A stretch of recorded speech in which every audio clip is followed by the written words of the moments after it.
Welcome to northern New Mexico, where skies are dramatic, changing from the bluest of blue to gray and stormy in seemingly the blink of an eye. Here you'll find that the quintessential flat-topped mesas of the Southwest are dwarfed by the snowy mountain peaks of the Jemez and Sangre de Cristo mountain ranges. Yucca, cactus, and juniper are common in this arid climate, though closer to the Rio Grande River, large cottonwood trees can be found. They sport bright green summer leaves that turn a shimmering golden yellow in the fall before dropping to the ground, leaving leafless winter branches. About 25 miles north of Santa Fe, above Archaeological Pueblo, lies Mesa Prieta, also known as Black Mesa. This 35-square-mile mesa looms 1,000 feet above the river valley, its dark coloration due to a layer of basalt that caps this flat-topped mountain. The cultural significance of the mesa and its surrounding landscape has been well documented by the Mesa Prieta Petroglyph Project over the past 25 years. Petroglyphs, check dams, shrines, trails, agricultural areas, and ceramic and lithic scatters are found all over the mesa.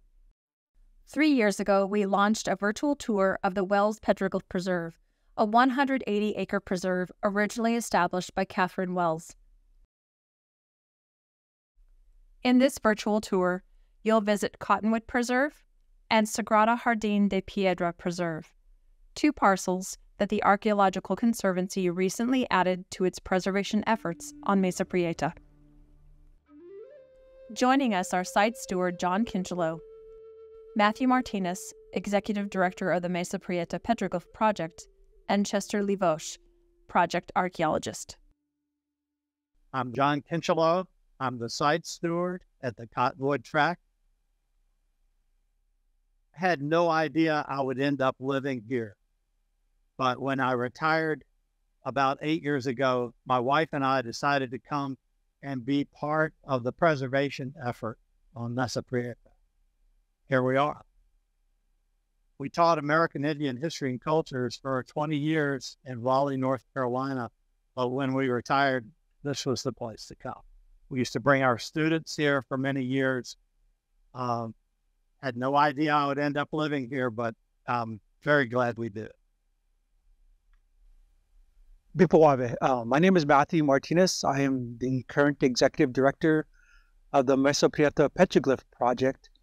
In Tewa, we refer to this site as Kincheloe, which is the place up above. I was born and raised in Ocoyewinge, which is just right up the road from here, in this beautiful valley area. Our mission at the project, we're focused on stewardship, protection, and education about this important cultural site.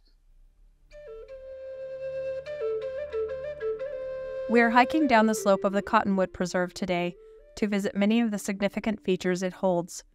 We're breaking our own trail, which means watching out for cactus and loose rocks as we watch for petroglyphs to appear. We're hiking down the hill, and some of us are standing in snow. This is glowing warm from the sun's heat. It's pretty amazing. So this rock right here is the cap rock on Mesa Prieta, which is basalt.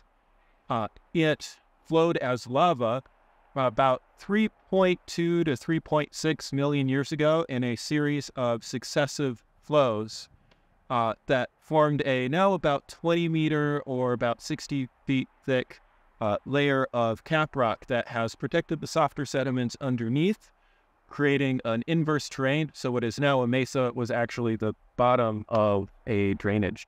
When it first came on top of the sedimentary rock, it was a kind of tan and pinkish color, but over time, because of a variety of factors, it darkened, and it's dark just on the surface. Native people found that if you peck into the surface, it revealed the original tan and pinkish color. Peck by peck by peck by peck, those people could make a line. Those ended up being the way the petroglyphs were made here. Pecking, pecking, pecking, pecking. So now we have an estimated 100,000 petroglyphs on top of this basalt.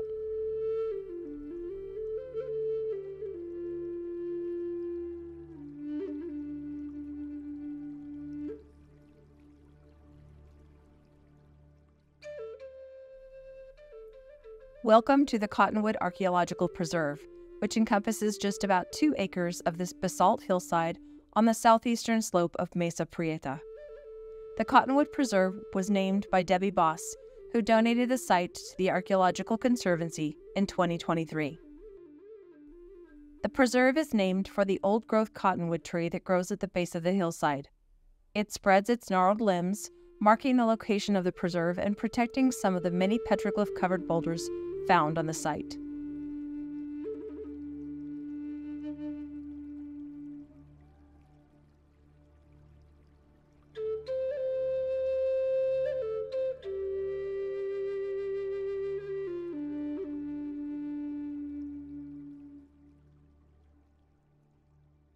The Cottonwood Preserve has many interesting archaeological features, including stacked stone terracing and grinding slicks that archaeologists believe are associated with agricultural activities. Right here, you can tell that there is obvious, these rocks have been stacked. And we think that these are garden terraces where they were cultivating plants or even growing small-scale crops for maybe a small community. Yeah, it would be important for water management in this dry location. Anything that can keep the water from getting away from your gardens, it's important. This is probably one of the best examples right here, really, this whole wall, because you can see nature did not stack this. So here we have a large basalt boulder that has 3 grinding slicks on top. And most likely someone who grew crops down in the valley here behind me processed their foods right here on this rock. And I'll also point out that this rock is just down the hill from the agricultural terraces that we just showed you as well. When the first recorders came onto this part of the mesa, they recorded this, and one of the lead recorders suggested the possibility that this had some ritual purpose. One thing that archaeologists have taken note of is that grinding slicks are often found in connection with agricultural fields. So the agricultural fields are all down in the floodplain of the Rio Grande. This overlooks that place, and I'm sure the people who were working in the fields not only were aware that people were up here grinding, but they could hear the grinding happening. Sound is an important component of this, as well as what we see on the stone, and as well as the proximity to the agricultural field. What do you think? Well, it's no accident that these are situated right here, close to a really special place in the valley, rich in agricultural fields. And so the activity could have been, grinding corn, different herbs, other type of seeds for everyday use and or ceremonial use. And so that's really the beauty of these rocks and these features, is that people lived in among and had these strong connections to particular places around the valley. And we really shouldn't make too much distinction between corn preparation and a spiritual component or a ritual activity, because corn was regarded as something sacred. So it is both food preparation and a sacred act. We continue our exploration of the Cottonwood Preserve by hiking up a nearby slope toward a large boulder inscribed with several anthropomorphic figures and a flute player. A traditional flute player. There are many flute players on the mesa. We don't know exactly why there are so many. Sometimes the boulders give the flute player an acoustical advantage. So there could be audio reasons. There are also cultural reasons that are important. The understanding of the flute or Tewa people has to do as much with blessing giving as it does with music. the breath the flute player has is thought of as heart breath. Heart breath is a life-giving part of creation. So when we see a flute player, it's important that we pay attention to the direction the flute player is playing his flute, because breath is coming out of here and delivering blessing, in this case, to what is adjacent and to what is down below. When you think about the flute player as a blessing way, that breath, that ha, is what we call tewa, and ha kandi is a bringer of breath. And that's also a reference to a teacher, to an educator, somebody who brings these energies together in a very connected way of all people to caring for, right? It's really that essence of being marked in that space. Traditionally, the flute was played while women were grinding corn. So it may connect to the place where we just were. You see many images done by native people of a flute player playing while the women are doing their corn grinding. People have been leaving their mark on Mesa Prieta for a very long time. On the Cottonwood Preserve, we find 3 different types of petroglyphs. So this boulder clearly has archaic markings on it. The archaic period goes way back. It goes back to maybe 7,500 years ago. You can tell that these are archaic marks because they're very heavily patinated. They have less contrast with the stone below it. More recent petroglyphs have the lighter marks.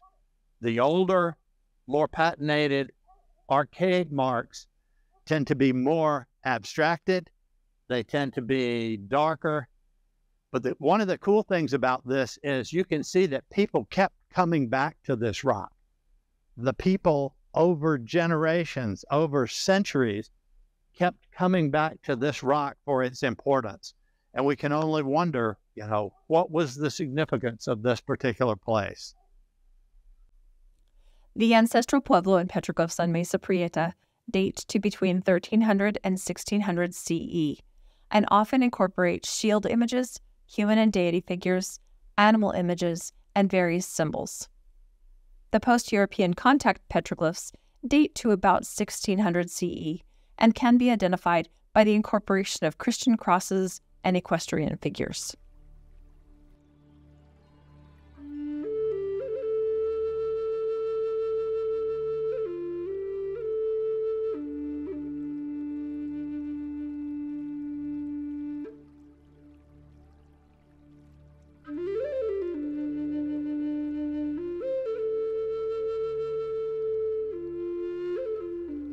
So, wow, what an astonishing panel this is. The energy from like centuries ago, it's still here, and it feels electric to be next to it. There are a lot of things about this we'll never know, but you can see that people continued to come here at different times,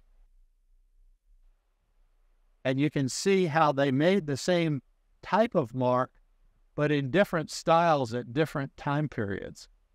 So this is an important place for people to come back to. It's just amazing. You can also see clearly with the arms up and the legs that there's a lot of movement, a lot of action in these images here.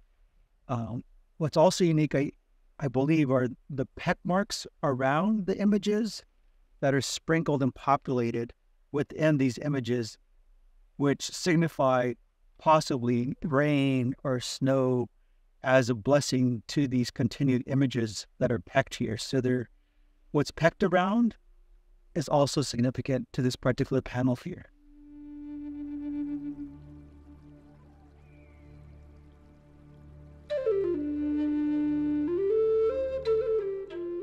I think originally this boulder was upright, and given that its position in the arroyo here, the earth underneath it was undermined and it has tumbled down. Iconography isn't to be realistic.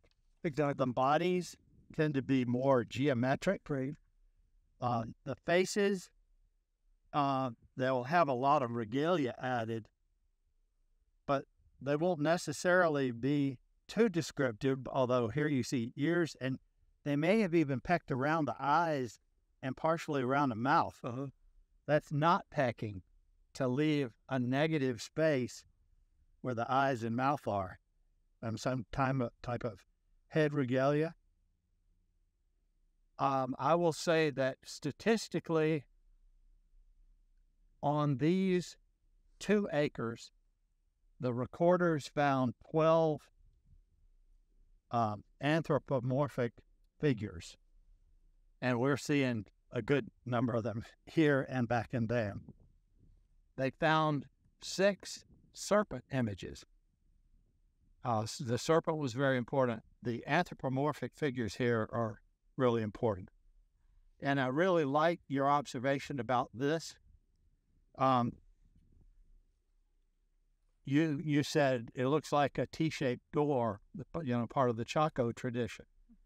It actually, we don't know what it is, but it also connects with what Alfonso Ortiz said about shrines. He said that shrines were key-shaped. Keyhole-shaped is what he said. In some ways, that has a shrine-like quality. And which direction does it open? It opens to the east, an important direction for Tewa people. That you often find that shrines have their openings directed toward an important village site, on an important landscape feature, or unimportant directions. And I think we're getting the direction and the mountain where the equinox sunrise happens. I don't know. Those are all possible interpretations, but very distinctive, and I love it.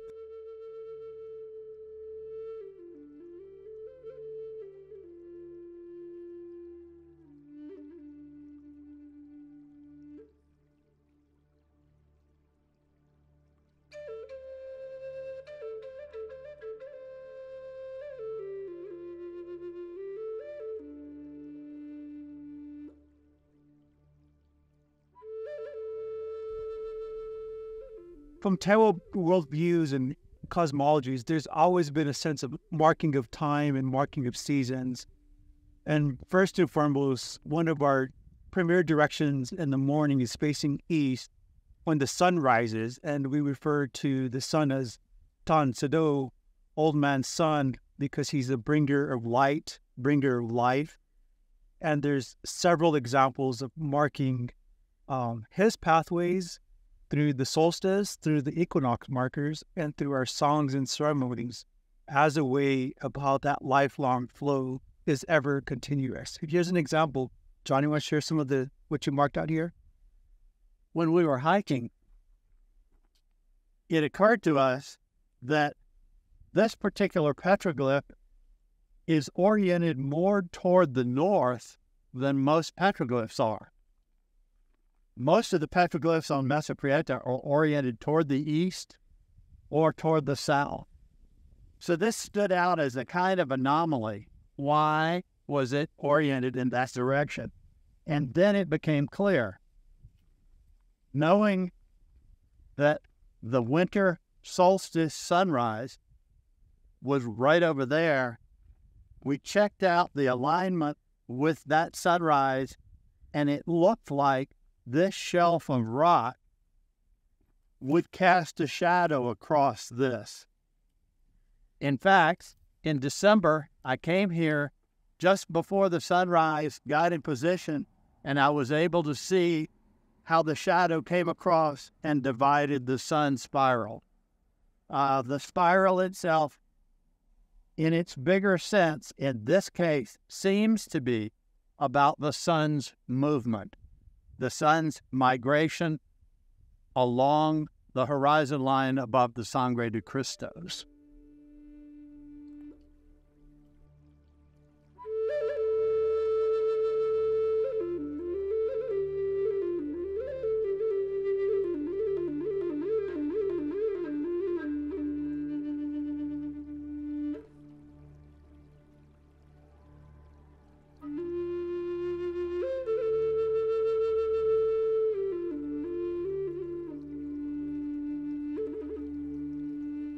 What a powerful thing this is. I have been puzzled for years about what's called cupules. They're cupped out, ground out places in the stone. I typically see them looking more like stone cups. This is unique in that, in addition to the cup, there is a ring around several of these. One of my best teachers is Dr. Richard Ford. In a lecture about cupules, he said that the cupules were ground out and the powder or rock flour from grinding out cupules was used as medicine. It was ingested. It was sometimes used as pigment in painting, body painting. I know that ethnographically there's not a lot written about the cupules, but one ethnographer asked a man at Santa Clara Pueblo about the cupules, and he said that they were done by women, and the women would do this near the winter solstice time, and they would pound the holes to get the holes started, and they did that pounding to get the attention of the sun being. Matthew, what would you say? Yeah, well, that's a really good perspective and insight that the work that Dr. Ford has done. And it's really this notion from Tewa worldviews and value systems that our Mother Earth, as Nano Chukwio, the very active engagement with your mother that women would engage and really peck out these cupules as an act of receiving medicine from your own mother that gave you life. So it makes complete sense, this larger relationship of how these landscapes were used in a relationship to feed people, to give life and lifelong continuity. We find that every visit to the Cottonwood Preserve provides a new opportunity to better understand its connection to the Tewa people. We were excited to discover pottery sherds working their way out of the landscape near the cupule boulder. So this is a piece of potentially biscuit A ware. Biscuit B tends to be painted on both sides of the pottery. It's older than the biscuit ware. 1000 maybe?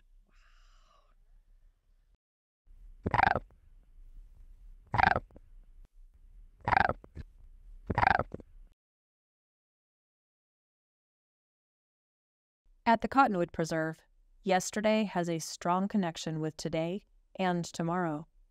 What a special place.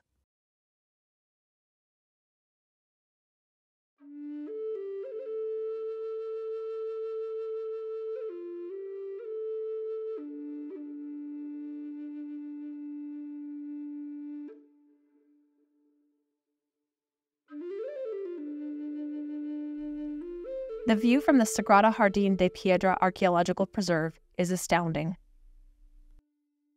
Though only a short drive to the southwest from the Cottonwood Preserve, the landscape here is dramatically different. This preserve lies on a very steep slope, and if you look closely, you'll find more than 300 petroglyphs, many that were inscribed on the top or sides of huge basalt boulders. Many of these petroglyphs feel like they were strategically placed, forcing the viewer to see not just the petroglyph itself, but also the surrounding landscape that it belongs to.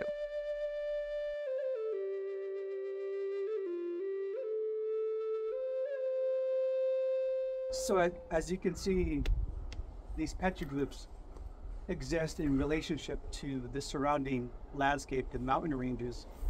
Out to the west is the peak of Kincheloe, and those are very significant when we think about the larger Tewa landscape.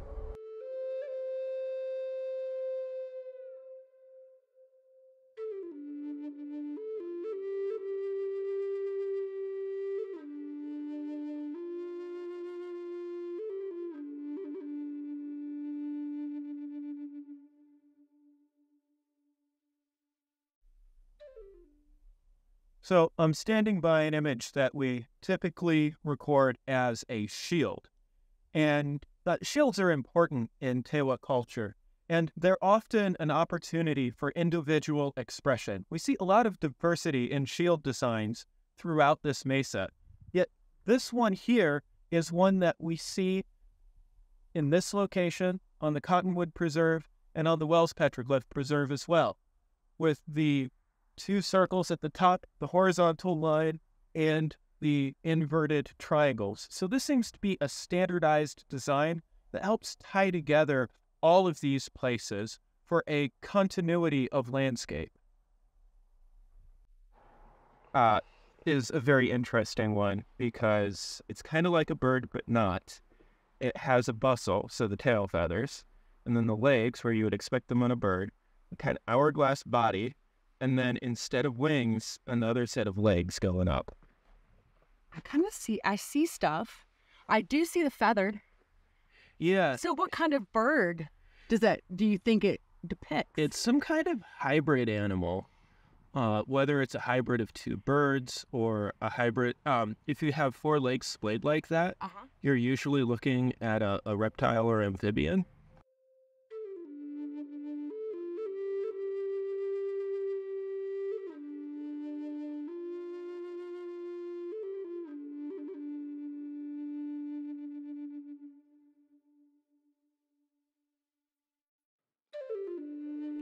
So we were looking at pieces of quartz that have interesting moss or lichens grown on the bottom, and I happened to see a piece of quartzite, which is chemically the same, but it's different in the grain size, and that means that it fractures differently. Quartzite is actually an okay material to make stone tools out of, versus quartz is just going to fragment into these angular pieces. It's good for a hammer stone. It's not really good for making, say, a sharp object. Quartzite, on the other hand, is great for making a sharp object. So I noticed a couple of pieces here. Dismiss this one. This isn't actually quartzite. This is some sort of other intrusive igneous rock. But here, we've got a fragment of quartzite and a fragment of quartzite. And they don't exactly refit, but the breaks look relatively fresh, as in, the last few thousand years rather than the last few million years. And I start looking at the edge of it, and noticed that it's got this curvature to it. And that's fairly typical of the way that force is directed when you're flaking stone tools. And in fact, there does seem to be a striking platform right here. So this was made, probably not the tool itself. It's got cortex, which is the unaltered surface of the rock. It's a kind of ugly surface, but then you see this exposed material inside. And so they're probably trying to get it the next bit of material in here. So they give it a nice fresh face, and then whatever they knocked on after this piece was probably the tool. So this is actually the result of people making tools, which is really nifty.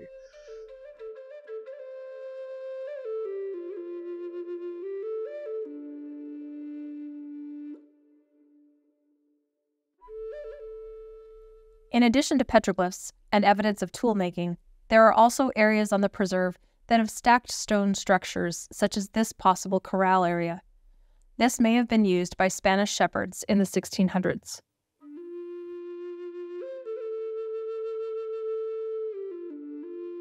This is a rock shelter that is obviously been built up in the back by human hands. You can see they basically shoved some of the local stones back in here to block it off and create a true shelter. There is some evidence over here of some fire activity. So probably someone was burning a little fire in here. But from this rock shelter, you have a view of some pretty incredible petroglyphs as well, like Mother Spider across the way.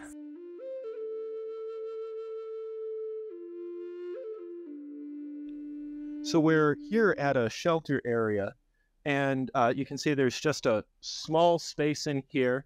As I crawl in, there's some fire staining.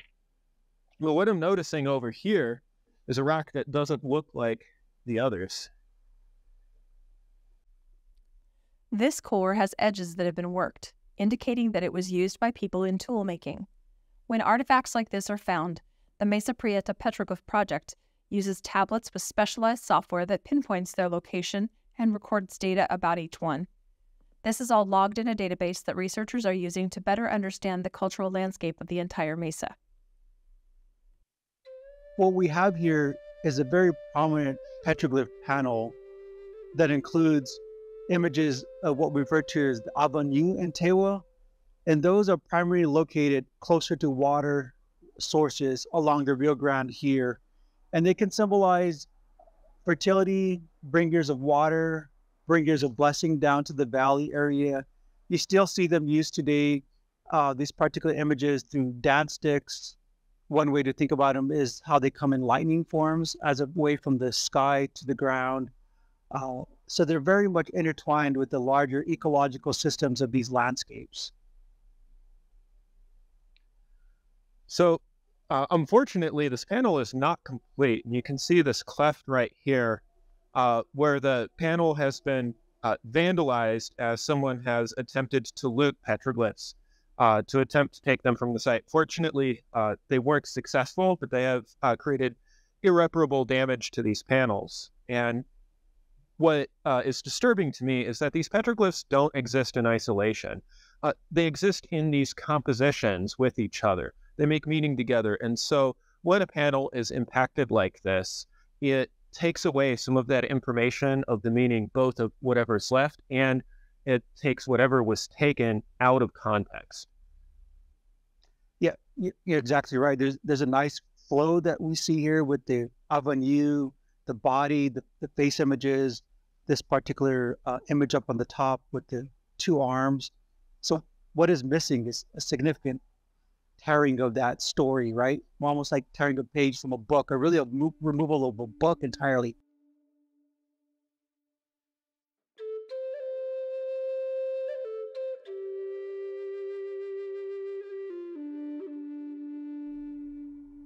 So something you'll notice about the Savania is it's upside down, and that's because it's not where it belongs. It was broken off fairly recently from a boulder just upslope, and it appears that someone has attempted to loot it. Fortunately for us, it hasn't actually been taken away from the site. So in this instance, because we know or at least suspect the boulder that it came from, we can use photography to build 3D models of both this and the stone that we believe it came from, and to try to digitally put those back together.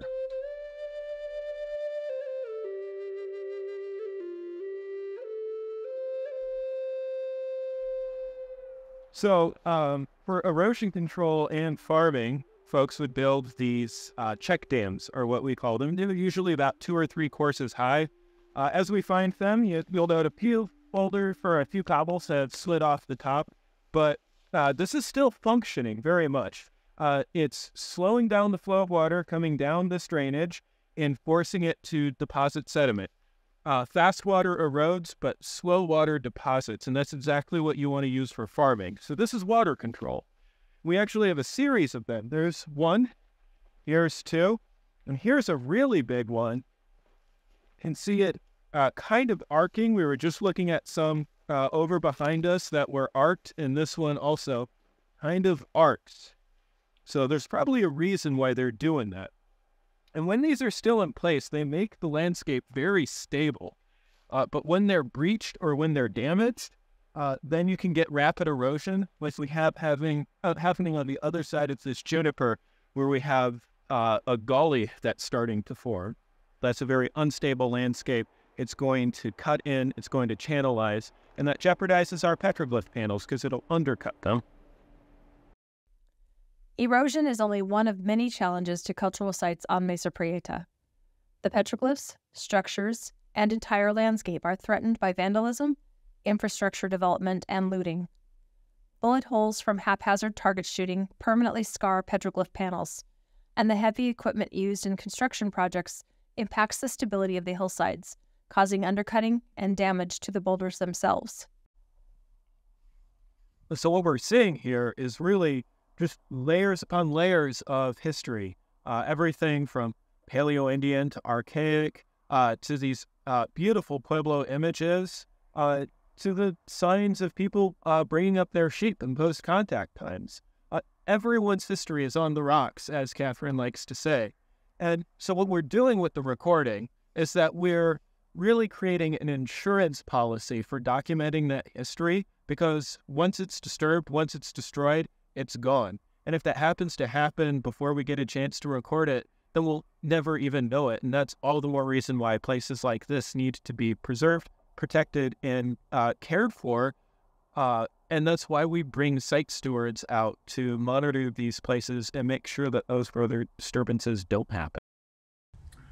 Our mission at Mesa Prieta Petroglyph Project has really been focused on stewardship and protection of place and educating about the importance of these cultural sites. Over the last 25 years, our recording team has documented extensively petroglyphs, archaeological features that we talked about in this film, and it's really, this database has been built up over several years to inform projects and to inform the larger public about these cultural sites. So we in turn work very closely with the Archaeological Conservancy and has shared this information on what our recording team has documented for y'all to review. Absolutely, and if they had, it's actually their efforts that helped us understand how important and significant these properties were. We were brought here by the project back in January of 23, right? And we were shown these wonderful glyphs, but without their efforts, we would never have known what was here and what needed to be protected. And they also brought to our attention the vulnerability of these petroglyphs and just how threatened they are. And, you know, we're right here next to major roadways. These areas are known very well to the local public. And so now our job, along with the project, is to help educate the community on the importance of, keeping these intact and taking care of them as a community as well. These basalt boulders were formed over 3 million years ago. It's been several thousands of years that people have interacted with this landscape, developing significant cultural connections to it. In just 1 second, they can be destroyed. For 25 years, the Mesa Prieta Petroglyph Project has promoted a mission of education and preservation, and they're looking toward the next 25, determined to bring in more community members to help further the mission and preserve local history on the rocks. With more than 200 acres of the mesa identified as archaeological preserves, the Archaeological Conservancy is proud to partner with the Mesa Prieta Petroglyph Project to ensure these cultural landscapes are permanently protected.